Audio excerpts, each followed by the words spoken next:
Hello students, good morning. I am your SS teacher. How are you? I hope you are fit and fine at your home and doing your homework regularly and properly. Students, today we start the chapter 9 remaining part. First part की video में हमने making of regional culture की चीर and development of Malayalam और जो संस्कृत में एक language में एक बुक लिखी गई थी लीला तिलकम जो कंपोज की गई थी मणि परवालम जिसमें ग्रामर और पोइटिक्स पार्ट थे। Ruler of religious traditional Jagannath cult के बारे में हमने फर्स्ट वीडियो में रीड किया।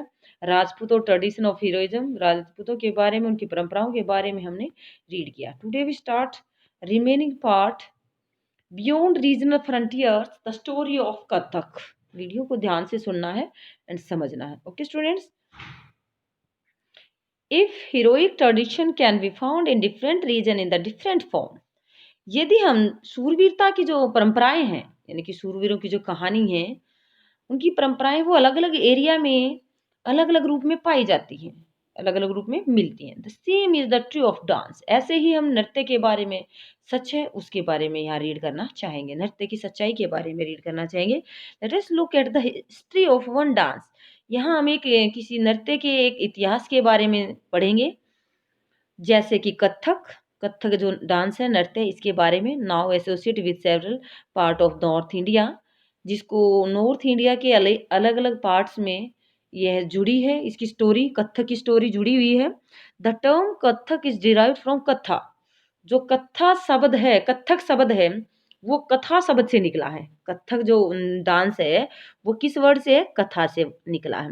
A word use Sanskrit and other language for story, जिसका संस्कृत या दूसरी लैंग्वेज में स्टोरी, कहानी, कथा जिसको बोलते हैं कथा सुनाएंगे, तो कहानी से जुड़ा हुआ है। The Kathak were originally a caste of story teller in temple of north India. उत्तरी भारत के अंदर जो कथा सुनाने वाले थे, जो कहानी सुनाने वाले थे, जो मंदिरों में कहानी सुनाने वालों की एक जाति से जुड़ा हुआ है। कथक जो मूल रूप है, कथक जो मूल वर्ड है, वो एक कास्ट, जाति से जुड़ा हुआ है। किसकी जाति से? जो नॉर्थ इंडिया के टेम्पल में कहानियां सुनाती थी।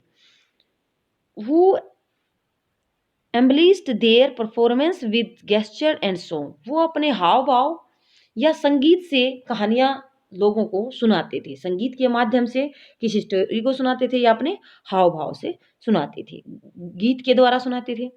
Kathak begin in evolving into a distinct mode of the dance in the 15th and 16th century with the spread of the bhakti movements।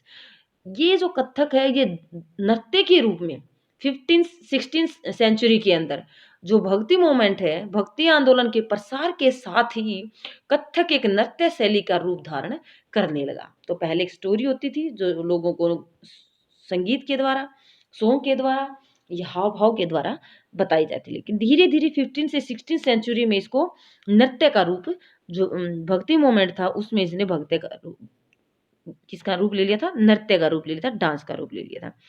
Kathak begin evolving into a distinct mode of dance in the 15th and 16th century with the spread of the bhakti movement. Bhakti movement जैसे से फैला तो इसने नृत्य का रूप ले लिया। The legend of the Radha Krishna were enacted in folk plays called Raslila, which combined folk dance with the basic gesture of the Kathak storyteller। तो इसमें ज़्यादातर जो लोक नाट्य हैं, लोगों के लिए जो नाटक के रूप में राधा कृष्ण की जो कहानियां हैं उनके बारे में प्रस्तुत किया जाते थे, जिसे रासलीला के रूप में कहा जाता है। जो राधा कृष्ण की स्टोरियां हैं, कहानियां हैं या डांस है, वो रासलीला के रूप में लोगों के सामने रखा जाता था। तो रासलीला में जो कहानी होती थी, जो नृत्य के जो हाव भाव जुड़े होते थे, वो कथक कथाकार के रूप में जुड़े होते थे, कथक स्टोरी टेलर के रूप में जुड़े होते थे, कंबाइन होते थे फोल्क डांस, बेसिक गेस्चर, जो फोल्क डांस है, लोक नृत्य है, उसके साथ इसके मूल भाव भाव जुड़े होते थे। अंडर द मुगल एम्परर, जो मुगल सम्राट थे, एंड देयर नोबल्स, उनके अधिकारी थे, कथक वर परफॉर्म्ड इन द कोर्ट। जो कथक नृत्य होता था राज दरबार में प्रस्तुत किया जाता था। where it acquired its present features and development into a form of dance with a distinct styles। तो वहाँ मुगल दरबार में इस नृत्य ने अपने वर्तमान जो रूप था, इसकी फॉर्म थी, उसको अर्जित किया था, एक नया रूप सामने आया था। इसकी जो फीचर्स थी, विशेषताएं थी, इसका एक फॉर्म ऑफ डांस, नृत्य के रूप में इसका विकास हुआ था, एक अलग से स्टाइल में। Subsequently it develop in to tradition of, ये दो शैलियों में, इसका दो परंपराओं में फला फूला था। घराने जिसको बोल सकते हैं, दो प्रकार की परंपराएं थी या टू प्रकार के घराने थे। In the court of the Rajasthan Jaipur and other is Lucknow. First जो परंपरा थी वो राजस्थान जयपुर के दरबार में थी, और दूसरी जो परंपरा या दूसरा जो घराना था वो लखनऊ का घराना था। तो यहाँ मुगल एम्परर के टाइम पे टू टाइप्स की ट्रेडिशन थी, परंपराएं थी, एक थी राजस्थान जयपुर और दूसरी था Lucknow. Under the Patreon of Wajid Ali Shah, ये वाजिद अली शाह जो है अवध के जो क्या थे, लास्ट नवाब ऑफ अवध। वाजिद अली शाह अवध के लास्ट नवाब थे। It grew into a major art form, तो उनके द्वारा एक नई कला रूप में यह नृत्य उभरा। उनके संरक्षण में, वाजिद अली शाह के संरक्षण में एक नई कला के रूप में उभरा। By the third quarter of the 19th century, 19वीं शताब्दी के तीसरे हिस्से में, and it was firmly interest as a dance form not only in these two region, न केवल इन दो एरिया में, दो क्षेत्र में ही नहीं, बल्कि यह नृत्य शैली दूसरे पार्ट में भी और ज्यादा उभर कर सामने आई। दूसरे जो हिस्से हैं उनमें भी ऐसा ज्यादा ये नृत्य फैलने लगा। But in the adjoining area, कौन कौन से एरिया में इसका फैला हुआ था?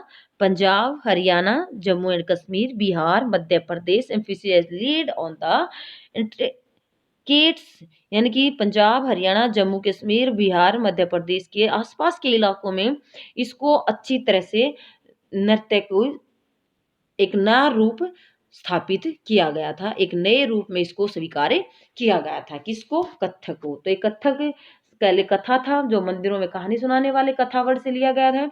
बाद में 15 से 16 सेंचुरी में इसको भक्ति आंदोलन के साथ इसका एक नया रूप सामने आया था। बाद में जो कृष्ण और राधा की जो रासलीला की स्टोरी है उनके साथ इनको जोड़ा गया। मुगल बादशाह के जो दरबार थे वहां पर भी जो नृत्य प्रस्तुत किया गया था, इसके बारे में ये प्रस्तुत किया जाने लगा। लेकिन आगे चलकर इसके दो परंपराएं सामने आई, एक राजस्थान और दूसरी लखनऊ। और जो अवध के लास्ट नवाब थे वाजिद अली शाह, उसके संरक्षण में इसको एक नया कला का रूप हमारे सामने आया। और इनके अलावा दूसरे एरिया में भी इसका एक नया रूप, इस रूप को ज्यादा उभर कर आया था। Rapid footwork, elaborate costumes as well as on the enactments of story. तो इसमें क्या दिखाया गया है? रैपिड फुटवर्क, एलबोरेट कस्टम्स, यानी कि वहाँ की जो कस्टम्स हैं, रीति रिवाज हैं, वहाँ की जो वेशभूषा है, as well as on the of the stories, जैसा कि कहानियों में बताया गया था उन इन एरिया के बारे में, इन जगह के बारे में, जो हम ध्यान से देखते हैं, यानी कि जो फुट वर्क है, उनके जो तेजी से पैरों का जो काम किया जाता है इस डांस के अंदर, उसकी जो रीति रिवाज के अकॉर्डिंग उसका जो पहनावा है इस नृत्य के अकॉर्डिंग, ये सब हमें कहानियों से ही पता चलता है। Kathak like several other cultural practice, दूसरी संस्कृतियों की गतिविधियों के कारण Kathak viewed war disfavour by most British administrators in the 19th से 20th सेंचुरी। 19वीं से 20वीं शताब्दी में अधिकांश जो ब्रिटिश अधिकारी थे, प्रशासनक थे, उनके द्वारा इसको नापसंद किया गया, यानी कथक नृत्य को पसंद नहीं किया गया था। However it survived and continue to be perform by the courtiers, फिर भी यह जीवित बचा रहा, क्योंकि यह दरबारों में कहीं न कहीं जो रियासतें थी वहां पर इनको पेश किया जाता रहा था। Was recognized as one of the 6 classical form of dance in the country after independence। आज भी हमारे आज़ादी के बाद देश में 6 शास्त्रीय नृत्यों के रूप में मान्यता मिल गई है। तो वो क्लासिकल 6 फॉर्म कौन कौन सी है वो हम यहाँ देखते हैं क्लासिक डांस में नीचे जो बताया गया है। Question of the defying any part form A classical is often quite complicated. तो यहाँ हम इसमें क्या देखते हैं, क्वेश्चन उठता है क्या कि किस कला को क्लासिकल माना जाए, शास्त्रीय माना जाए। हमारे सामने एक पर्सन होता है कि कौन सी कला को क्लासिकल माना जाए। ये कॉम्प्लिकेटेड होता जा रहा था, हमारे लिए कठिन होता जा रहा था। Do we define something as classical if it deal with a religious theme. इस पर्सन का उत्तर देना अक्सर हमारे लिए कॉम्प्लिकेटेड होता जा रहा है। क्या हम उस रूप या शैली को क्लासिकल कह सकते हैं जो किससे रिलेटेड हो, रिलीजियस, धर्म से रिलेटेड हो, यानी कि रिलीजियस से अगर रिलेटेड है तो क्लासिकल है। और do we consider it classical because it appear to require a great deal of skill acquired through long year of training. या हम उसे क्लासिकल कह सकते हैं क्योंकि उसके जो स्किल है, कौशल है, उसमें ज़्यादा आवश्यकता होती है, कौशल की ज़्यादा आवश्यकता होती है, यह जो कई वर्षों के ट्रेनिंग के बाद हमें प्राप्त होता है। लॉन्ग ईयर की ट्रेनिंग के बाद हमें वो कैपेसिटी हमारे अंदर आती है। और it is classical because it is perform according to rules and the laid down. या उसको क्लासिकल बोल सकते हैं हम जो किसी रूल के अकॉर्डिंग प्रदर्शित किया जाता है, प्रस्तुति किया जाता है। तो इस प्रकार वेरिएशन आर नॉट एनकरेज्ड, तो विभिन्नताओं को प्रोत्साहन नहीं दिया जाता है। और कई ऐसे क्वेश्चन हैं, these are question we need to think about, इनके बारे में सोचने की आवश्यकता है। It is worth remembering that may dance form that are classified or folk also share several of the characteristics considered typical of classical form।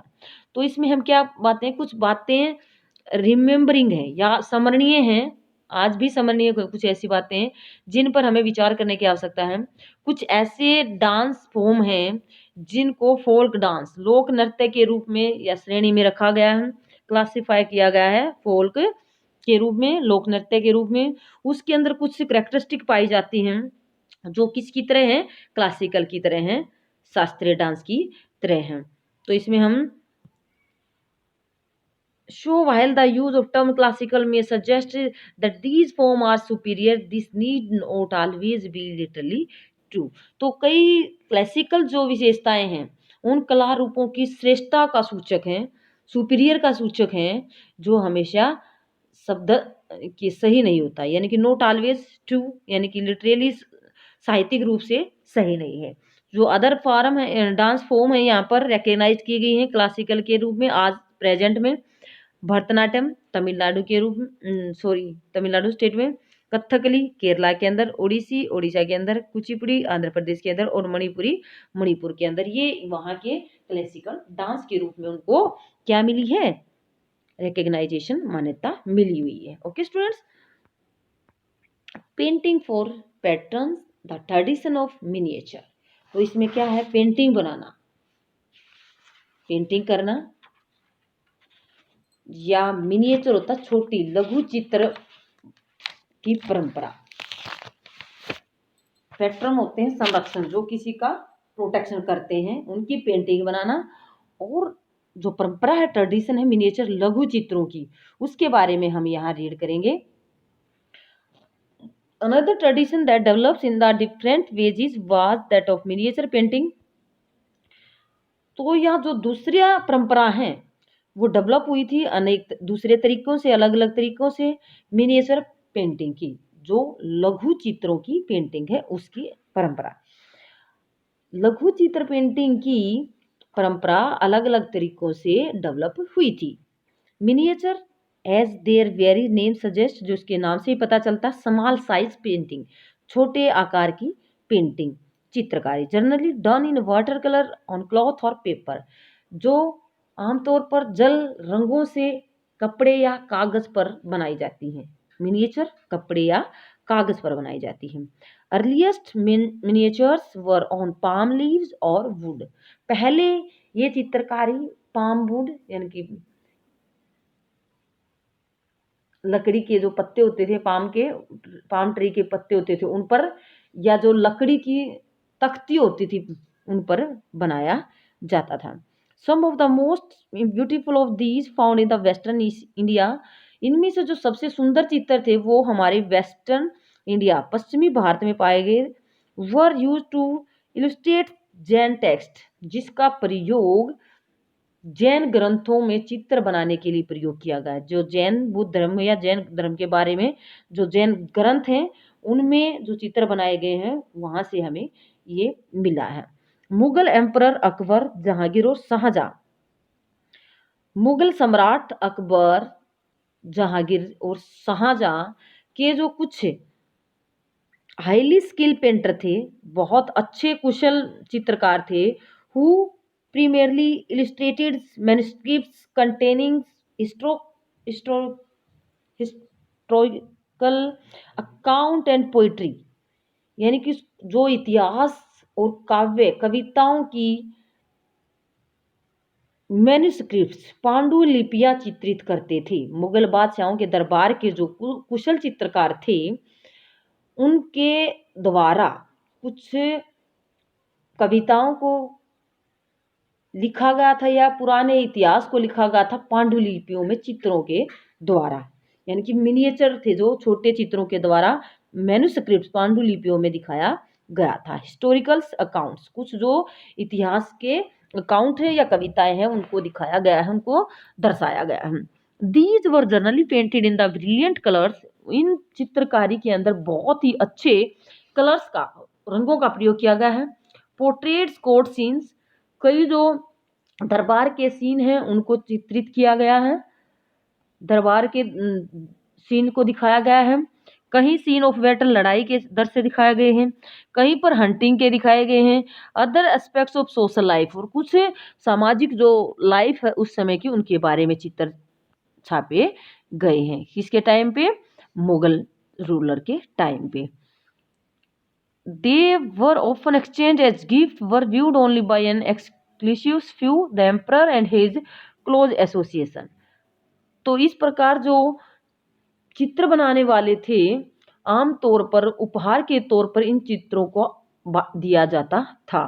ये कुछ ही लोगों को दिया जाता था, जैसे बादशाह या बादशाह के आसपास जो एम्परर था, सम्राट था, या उसके जो क्लोज के या आसपास उसके जो रिश्तेदार थे उनको ही ये चित्र गिफ्ट में उपहार में दिए जाते थे।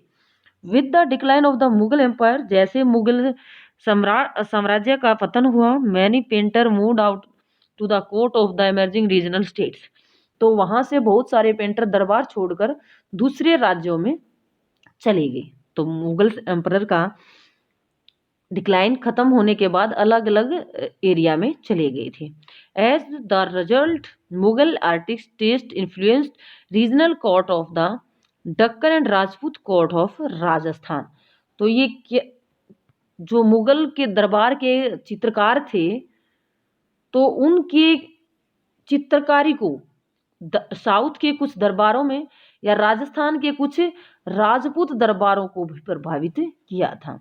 तो मुगल के डिक्लाइन के बाद वो दूसरे एरिया में चले गए जहां पर राजपूतों का, राजस्थान या दक्कन के जो दरबार थे वहां पर उनका प्रभाव देखा गया था। राजस्थान और दक्कन के दरबारों में उनका प्रभाव देखा गया। एट द सेम टाइम, उसी समय, they retain and development their distinct characteristics, portraits of rulers and court scene come to be painted and following the Mughal example। तो उसी समय अपनी विशेषताओं को सुरक्षित रखा और उनको डेवलप भी किया। जो चित्रकार थे उन्होंने अपनी जो कैरेक्टरिस्टिक थी, विशेषताएं थी, उनको अपने संभाल कर रखा और उनका विकास भी किया था, सुरक्षित रखा, उनका विकास भी किया था। और कई मुगल एग्जाम्पल को beside theme from the mythology, poetry were depicted as centers such as Mewar, Jodhpur, Bundi, Kota and Kishangarh. तो इसमें ऐसे कई दरबार के या रूलर्स के दृश्य चित्रित किए गए थे। मुगल का उदाहरण लेते हुए कई शासकों के और दरबार के चित्र बनाए गए थे जिसमें मेवाड़, जोधपुर, बूंदी, कोटा और किशनगढ़ जैसे पुराने स्थानों की कहानी और काव्य के विषय में चित्रण किया गया था। यानी कहानियों के द्वारा जो बातें होती थी उनको चित्रों के द्वारा दिखाया गया था। कहाँ कहाँ के चित्र? मेवाड़, जोधपुर, बूंदी, कोटा और Kishangarh. Another region that attract, दूसरा जो एरिया था जो ज्यादा अट्रैक्टेड था, miniature painting was the Himalaya foothill around the modern day state of Himachal. तो ऐसा ही एक एरिया था जो हिमाचल प्रदेश के आसपास की हिमालय की जो तलहटी का इलाका था, उसके भी जो मिनिएचर पेंटिंग थी वो दिखाई गई थी। अब जैसे यहाँ देख सकते हैं राजा के दरबार के बारे में तस्वीरें दिखाई गई हैं कि राजा के दरबार में जो हाथियों का था वो सेना में यूज किया जाता है। कैसे यहाँ जो आपस में बैठकर डिस्कस कर रहे हैं पेड़ के नीचे, ये Akbar resting during a Hunt, शिकार के टाइम में, या मुगल मिनिएचर है, मुगलों के टाइम के एक मिनिएचर बनाई गई है, लघु चित्र बनाया गया है, ऐसे ही ये दिखाया गया है। तो इसमें एक दिखाया गया है Maharana Ram Singh second playing Holi Rajput miniature, ये राजपूतों की होली खेलते हुए का चित्र दिखाया गया है।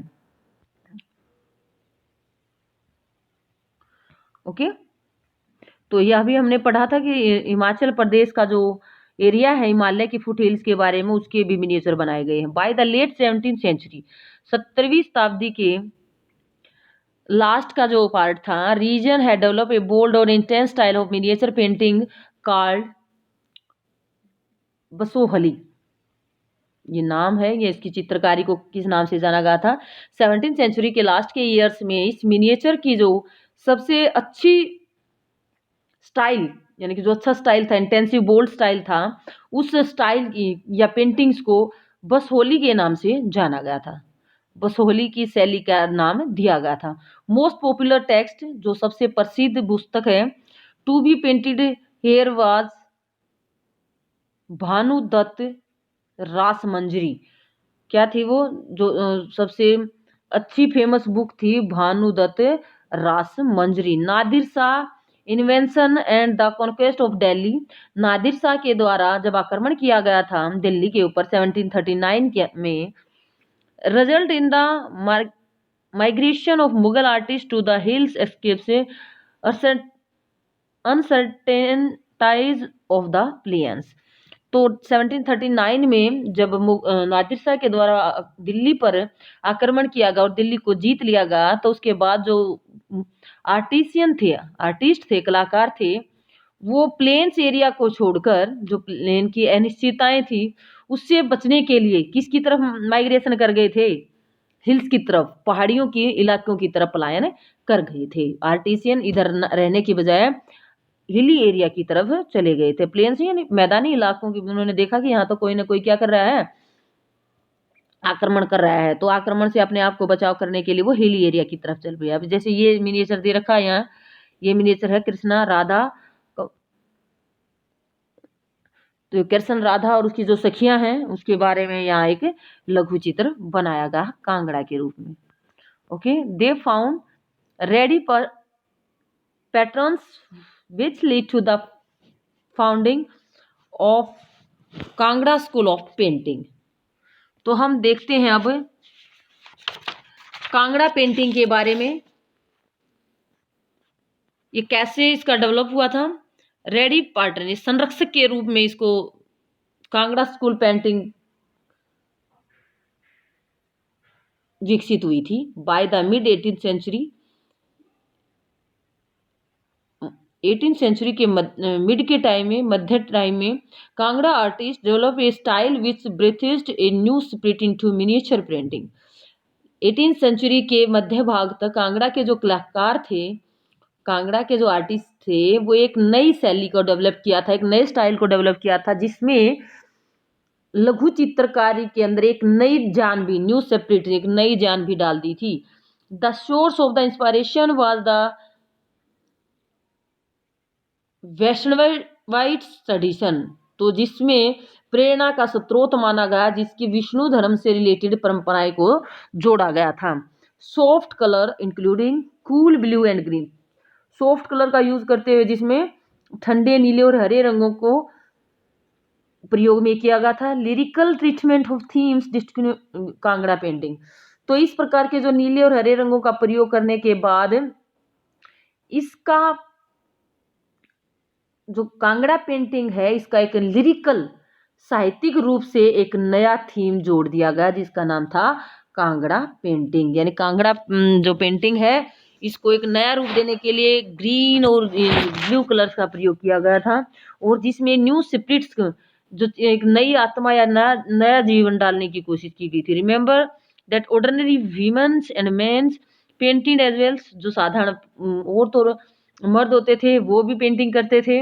On ports, walls, floors, clothes, work of art have occasionally survived. तो बर्तनों पर, दीवारों पर, फर्श पर, कपड़ों पर वो अलग अलग अपनी कलाकृतियां चित्रित करते थे, बनाते थे। Unlike the miniature that they are carefully preserved in places of for century. तो कई लघु चित्र राजमहलों में सावधानी पूर्वक रखे जाते थे, जो काफी सेंचुरी तक बाद की सेंचुरी तक जिनको सुरक्षित रखा गया था। तो ये था हमारा मिनिएचर यानी लघु चित्र के बारे में, कि कैसे लघु चित्र, छोटे चित्र बनाए जाने लगे किसी राजा के बारे में दिखाए जाने के लिए, उसके दरबार के बारे में, उसके युद्ध के बारे में या उसके शिकार के बारे में चित्र बनाए जाने शुरू किए गए थे। ओके स्टूडेंट्स, वीडियो को ध्यान से सुनना है, लेसन को समझना है। Okay, thank you.